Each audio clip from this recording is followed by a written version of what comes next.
ఈరోజు సుమారు 5 గంటల ప్రాంతంలో ఆర్కే బీచ్లో హైదరాబాద్ నుంచి వైజాగ్ ఒక మ్యారేజ్ పర్పస్ వచ్చి ఆ బీచ్ చూద్దామని చెప్పేసి వచ్చారు.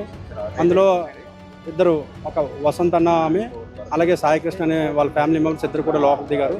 ఇందులో వసంత అనే ఆవిడని మన కెరటాలు ఆవిడ స్పాట్లో అందులో చనిపోయింది.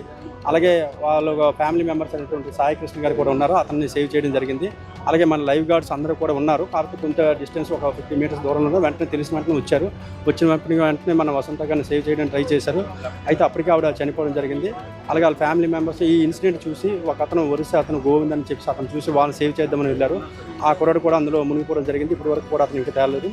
అయితే మనం ఈ జనవరి నుంచి ఇప్పటి వరకు కూడా మన సుమారుగా 25 మంది వరకు మన లైఫ్ గార్డ్స్ అలాగే మన మెరైన్ వాళ్ళందరూ కూడా సేవ్ చేయడం జరిగింది. అయితే సైక్లోన్ ఉన్న వల్ల కొద్దిగా పోటీ ఎక్కువగా ఉన్న వల్ల ఇన్సిడెంట్ జరిగిందని అనుకుంటున్నాం.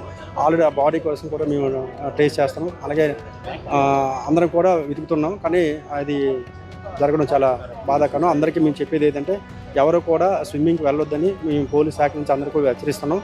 అలాగే మేము కూడా చాలా అలర్ట్గా తిరుగుతున్నాం.